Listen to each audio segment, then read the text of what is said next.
L'entrepôt du bricolage, filiale du groupe Samsé, vous présente Si on parlait.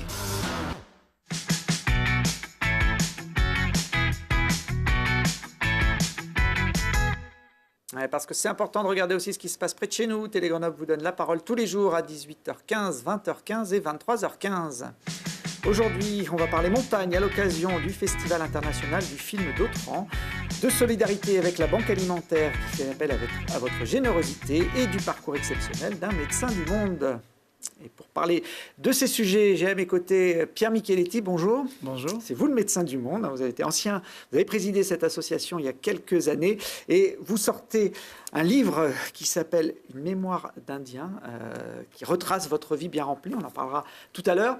À côté de vous, Christian Chedru, bonjour Christian. Bonjour Thibault. Vous êtes le président de la Banque alimentaire de l'Isère et vous avez un week-end qui s'annonce chargé. On en parlera également dans cette émission. Et puis avec nous, Anne Farrer, bonjour. Bonjour. Anne Farrer est la directrice du Festival international du film d'Autran. Je l'ai dit en entier. Il manquait de montagne. Il manquait de montagne. C'est pas grave. Eh oui, les films internationaux du film de montagne, forcément. C'est important quand même de préciser que c'est un film de montagne. 35e édition qui démarre le 5 décembre. Une édition qui s'annonce enneigée ou pas sur le plateau du Vercors ? La neige est tombée sur le plateau, donc maintenant il faut que les températures nous permettent de la garder. Il y a déjà eu des premiers kilomètres de pistes de ski de fond qui ont été tracés.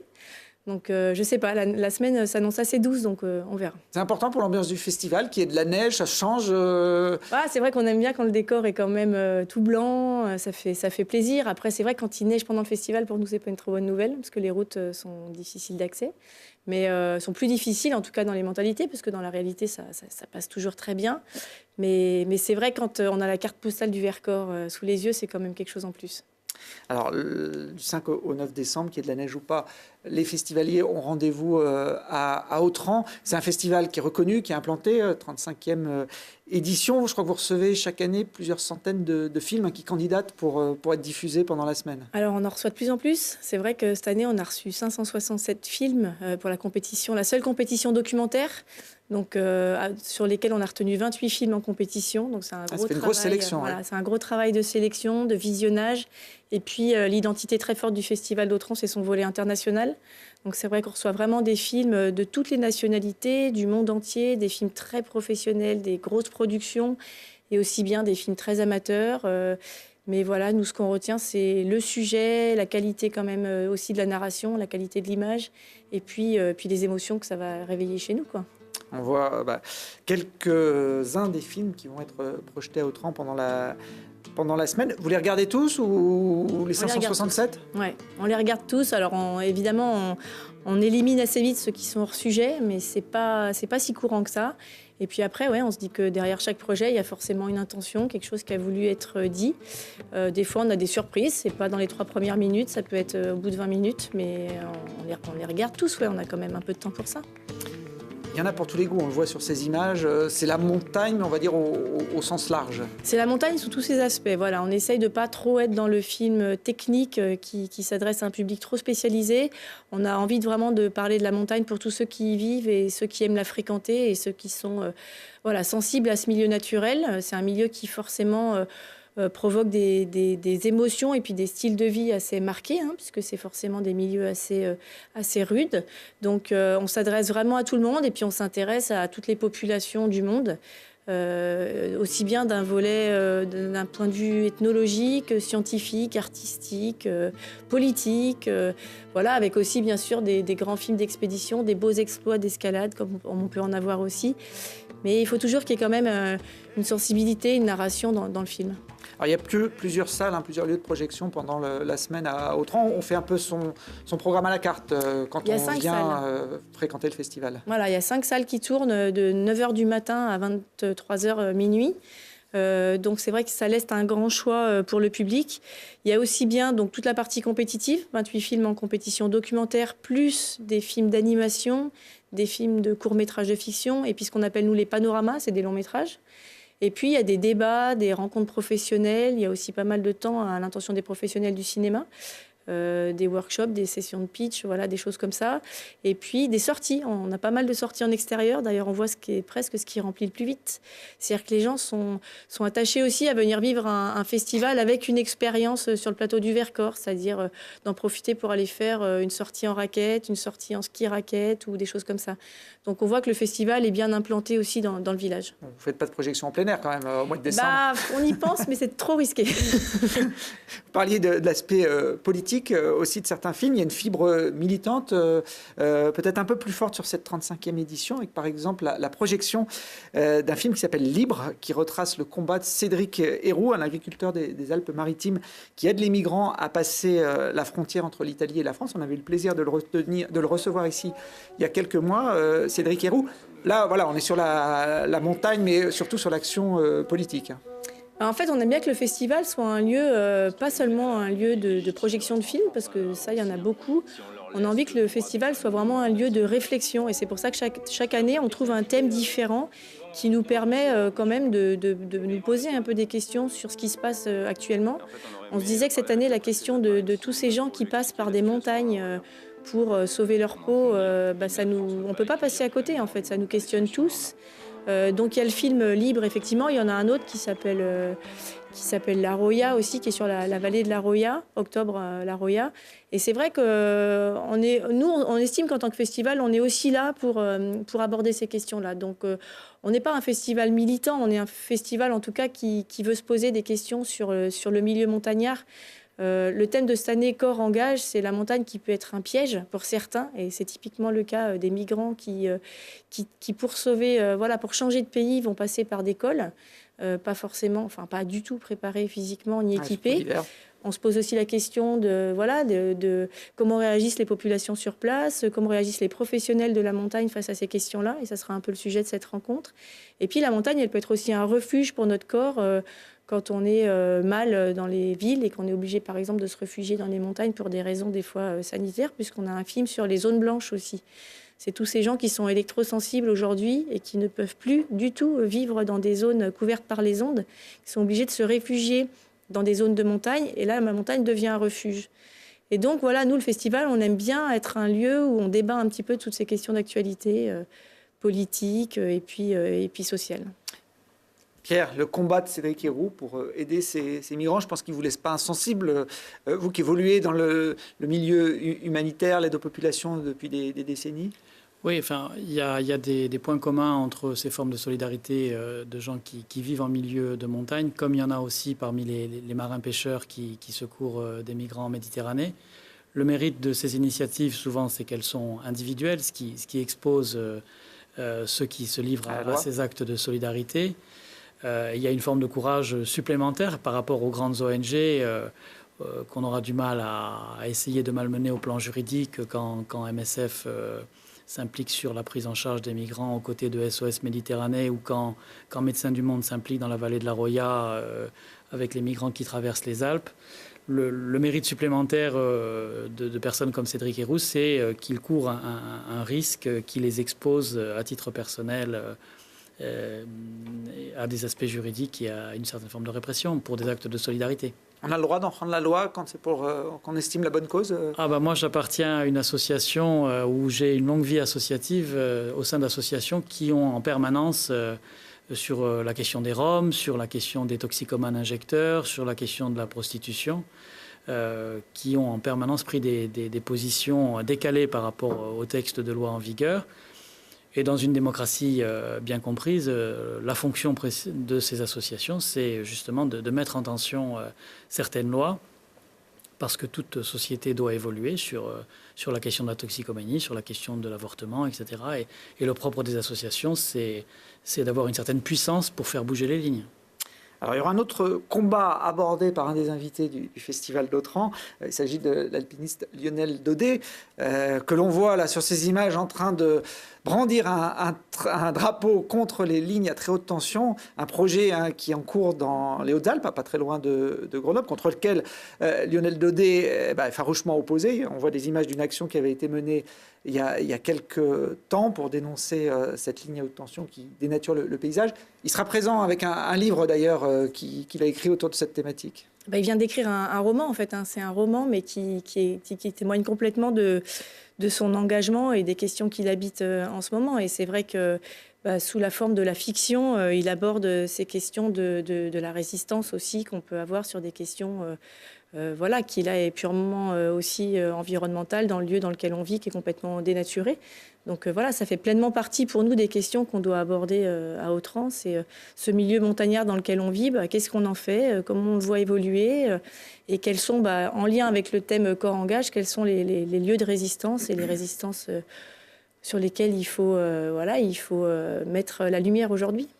Alors, il y a de l'engagement politique et aussi de l'engagement traditionnel en montagne. On voit des images de Métrophobia, un film tourné au Groenland, une big wall, une grande paroi que sont allés gravir des alpinistes de très haut niveau. Il y a Antoine Moineville qui a été récompensé d'un piolet d'or il y a quelques années. Ça aussi, ça fait partie du genre de film qu'on peut voir à Autran.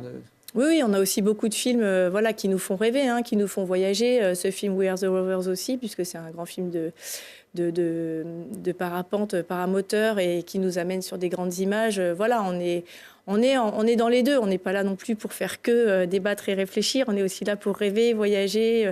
On fait des rencontres dans des films assez exceptionnels et c'est ça qui nous porte aussi et qui nous permet ensuite se poser les vraies questions sur le milieu montagnard. Et puis tous ces alpinistes qui font des grands exploits, ils ont aussi tous un message, des choses à nous apporter dans leurs expéditions et dans leur façon de fréquenter la montagne. Ce film avec Simone Moreau qui pose aussi beaucoup de questions sur la cordée, sur l'exploit sportif. Et même si le film est sur un exploit sportif, toutes les questions qu'il suscite sur la cordée et le duo qu'il représente avec Tamara dans ce film sont tout aussi intéressants pour chacun, qui vont résonner, en fait, on l'espère, chez les spectateurs. C'est un film qui se passe en Himalaya et l'an dernier, Elisabeth Revol était l'une des membres du jury du festival. Alors à l'époque, elle n'était pas très connue du grand public. Elle s'est fait connaître quelques semaines après avec un sauvetage très médiatique sur le Nanga Parbat. On voit là quelques-unes des journaux qui ont parlé de cette aventure. Son compagnon de cordée et n'a pas pu être sauvé. Il est mort là-haut. Elle est devenue célèbre, Elisabeth Revol. Vous n'avez pas eu envie de la solliciter cette année ? Non, on n'a pas trop envie de rebondir sur ce volet médiatique et sensationnel en fait de ce qui lui est arrivé. Ça nous a beaucoup touchés évidemment puisque c'était à peine un mois après le festival et qu'elle avait consacré beaucoup de temps au festival. On a énormément apprécié sa présence et la personne, mais pas pour autant envie de rebondir. Je pense qu'aujourd'hui, il faut lui laisser le temps d'atterrir aussi de son expérience qui a été évidemment très douloureuse pour elle. Et puis ça fait partie des choses, je pense, qui construisent un alpiniste, mais sur lequel, non, on n'avait pas spécialement besoin de rebondir. Allez, du 5 au 9 décembre, donc il y aura beaucoup d'invités, beaucoup de films, beaucoup d'événements autour de ce festival. On pourra même courir dans la neige le samedi 8 décembre avec le Festi-Trail. Enfin, dans la neige si elle est là, mais bon, ouais. On pourra courir en tout cas. Et puis vous pouvez retrouver tout le programme sur le site internet de l'événement. Alors, il n'y a pas encore de film sur votre vie, Pierre, mais il y aurait matière.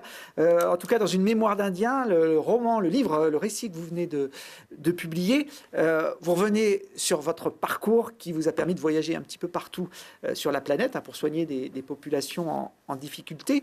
Un petit mot sur le titre. D'abord, l'Indien, je crois que ça fait référence à votre coupe de cheveux quand vous étiez adolescent. Oui, ça fait référence à un reproche que me faisait souvent mon père, qui pourrait continuer de me faire certainement d'ailleurs, qui est « peigne-toi, tu ressembles à un Indien ».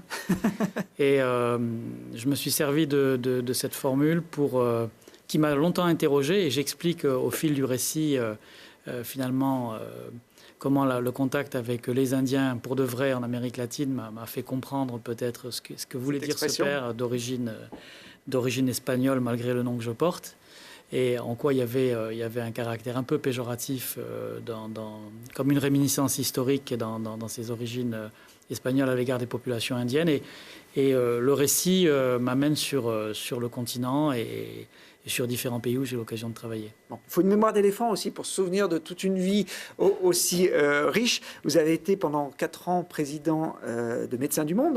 Vous avez d'ailleurs succédé à ce poste à Bernard Kouchner, qui était le fondateur de l'association. Médecins du Monde, c'est, on peut dire, l'une des plus grandes organisations de solidarité internationale.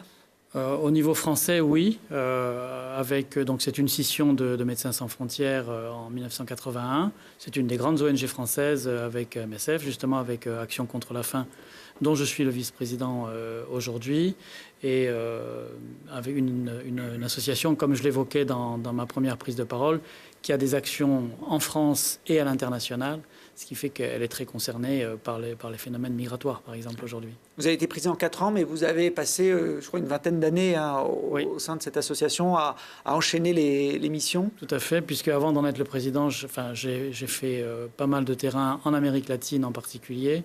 Puis j'en suis devenu directeur des programmes. Et ensuite, quand je suis venu à Grenoble, je me suis réimpliqué dans l'association sur des fonctions politiques au sein du conseil d'administration pour en devenir trésorier, puis président en 2006. On voit quelques images des terrains d'action de cette association. Comment on fait pour se reconnecter à une vie classique quand vous reveniez en France, à Grenoble, après avoir été sur un terrain de guerre, par exemple? L'alternance, comme ça, vous l'évoquez dans votre livre, c'est quelque chose d'assez particulier quand même à gérer. Oui, c'est un des questionnements de ce récit en toile de fond, c'est...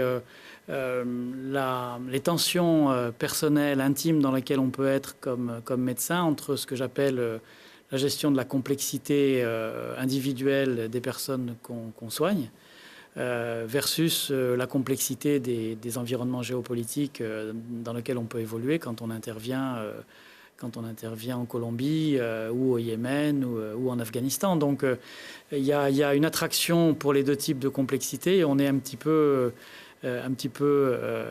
tiraillé sur quelles sont les pulsions les plus fortes, en fait.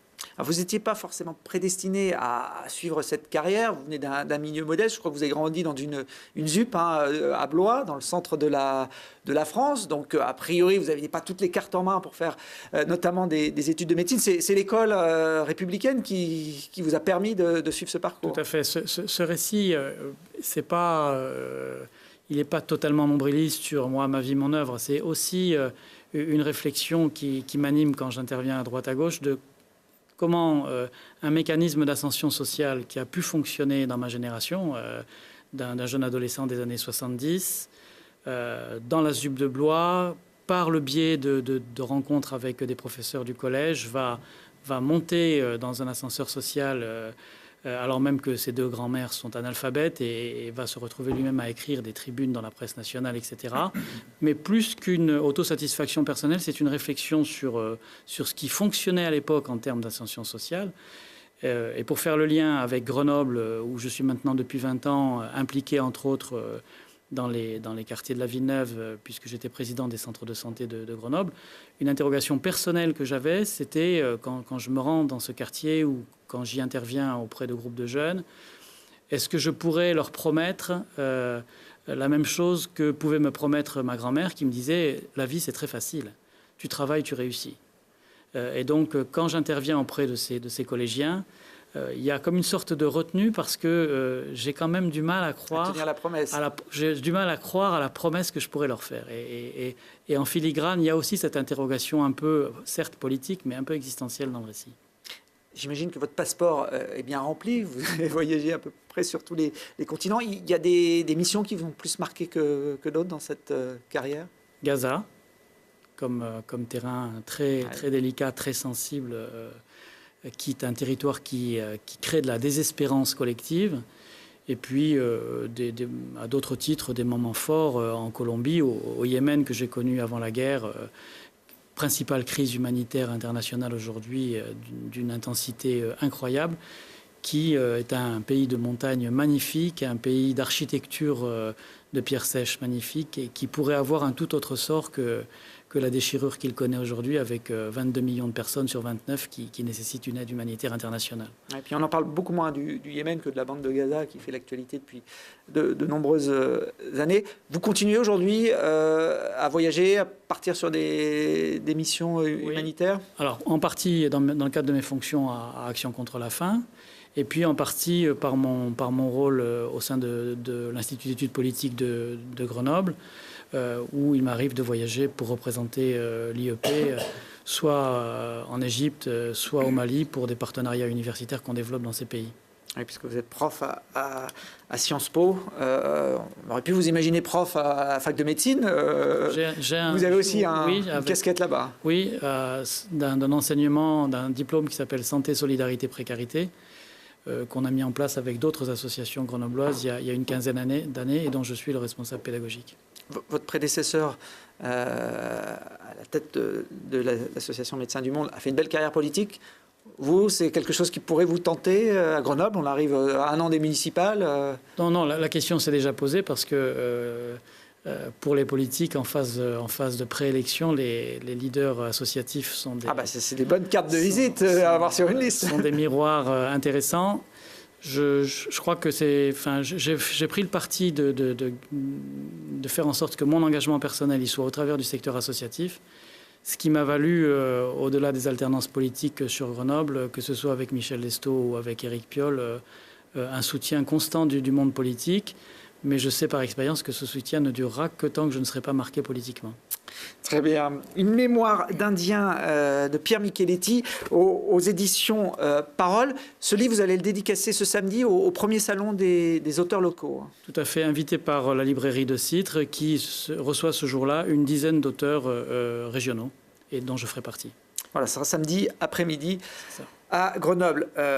Vous êtes, vous l'avez dit, vice-président aujourd'hui d'Action contre la faim. Donc, le quotidien de la banque alimentaire, vous le connaissez bien aussi à travers cette fonction.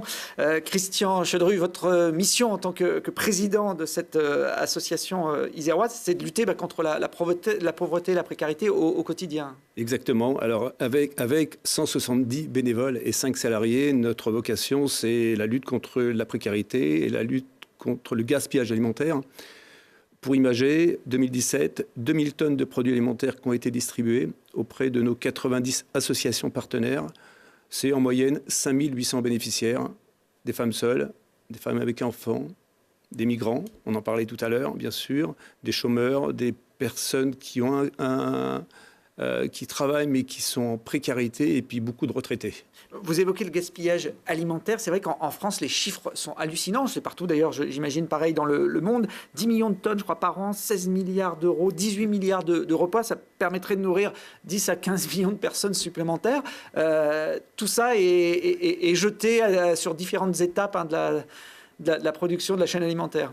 Alors nous c'est justement notre vocation, c'est d'éviter justement ce gaspillage et de trouver et innover sur des dispositifs. Sur les images, vous voyez qu'on a une cuisine qui s'appelle 3 étoiles solidaires. C'est un dispositif que nous avons mis en place en octobre 2015. À ce jour, 70 tonnes de viande ont été sauvées. Des viandes qui étaient mises de rebut, jetées, pour des raisons surtout de date limite de consommation très courte. Le fait d'avoir fait ce dispositif, déjà répond à un besoin pour des bénéficiaires. Je ne sais pas cuisiner. Je n'ai pas les moyens de m'acheter ce type de viande et puis je n'ai pas le matériel pour cuire. Donc on vient avec ces types de produits, on accompagne aussi bien pour des viandes que pour des légumes. Et ce dispositif répond aujourd'hui au plan hivernal. On a un plan hivernal qui est porté par la DDCS, la Direction départementale de la cohésion sociale, et on accompagne des associations et aujourd'hui on produit pratiquement 300 repas pour des personnes qui sont en difficulté. Vous avez des liens aussi avec les cuisines centrales, la ville de Grenoble ou du CHU, je crois, pour récupérer. Alors exactement, aussi en parallèle, les excédents qui sont produits à destination soit de patients, soit de convives, des excédents qui sont produits par le département, la cuisine centrale du département, la cuisine centrale de l'hôpital, la ville de Grenoble, la ville de Saint-Martin-d'Air. Nous avons conventionné avec eux et de ce fait, les produits alimentaires qui sont des plats préparés, on va les mettre aussi à disposition de nos bénéficiaires. Vous travaillez avec les associations, vous travaillez avec l'enseignement, les écoles, les collèges? Alors, autre orientation que nous avons, c'est, on va dire, globalement, la santé publique. Santé publique, on est en train de mettre en place un dispositif qui rebondit sur le plan pauvreté porté par Macron. Et il y a une ligne qui nous intéresse bien, c'est les petits déjeuners. À l'école, le matin. Ouais. Exactement. Nous avons créé un atelier confiture. Nous transformons des produits et les fruits en confiture, avec des bénévoles de la banque alimentaire, avec des bénévoles des associations et aussi avec des bénéficiaires. Ces produits-là, on va les destiner à faire des petits déjeuners. On a du pain, on a du beurre, on a du lait, On a jus de fruits, on a des fruits. L'objectif pour nous, c'est de mettre à disposition ces produits-là auprès de collèges et d'écoles qui sont dans des territoires difficiles, compliqués, et d'accompagner justement des jeunes qui malheureusement n'ont pas la possibilité de déjeuner. On a déjà des premiers échanges avec la ville de Grenoble, avec un collège, et on est persuadé aujourd'hui que ce dispositif ça va se mettre en place en début 2019. Autre aspect en termes de santé publique, c'est l'accompagnement que nous faisons de la sensibilisation contre le diabète. Alors, comment ça s'articule ? On a conventionné avec l'AFD, l'Association française des diabétiques, et on va à la rencontre des bénéficiaires. Je pense au SAMU social, par exemple, où là, on va participer au Maraude. On l'a déjà fait le mois dernier, et on propose à ces bénéficiaires d'être sensibilisés. Donc il y a un test qui se fait et puis on voit effectivement la problématique. Pourquoi ce type de public ? Parce que malheureusement, ce sont des personnes qui passent en règle générale au travers du radar. Ils ne sont pas suivis médicalement et on a eu une très très bonne approche là-dessus. Alors vous avez un événement important ce week-end, c'est la collecte annuelle de la Banque alimentaire. Vous allez solliciter les Isérois sur les lieux de vente, dans les supermarchés du département. Alors dans tous les départements d'Isère, 135 magasins, 3000 bénévoles qui vont être là avec des gilets oranges, qui vont effectivement demander certains produits. Ça va être des produits qui ont, en termes de nutrition, assez intéressants, des sardines, tout ce qui est poisson, globalement, du riz, des bocaux de légumes, des bocaux de fruits. Et l'objectif, c'est qu'on puisse avoir 210 tonnes de produits alimentaires, ce qui représente pratiquement 400 000 repas. L'objectif, c'est qu'on puisse effectivement avoir ces produits qu'on va pouvoir distribuer au fur et à mesure de notre année. Donc ça se passera sur beaucoup de points de vente à Grenoble et dans la région. Les gilets jaunes, c'est sur les ronds-points, et donc les gilets oranges, ce samedi, c'est à l'intérieur des supermarchés. On peut le formuler comme ça, et c'est à partir de vendredi, donc ce vendredi, samedi, et certains magasins le dimanche. Très bien. Merci en tout cas à tous les trois. Nous on se retrouve demain pour la dernière émission de la semaine. Rendez-vous 18h15, 20h15 et 23h15.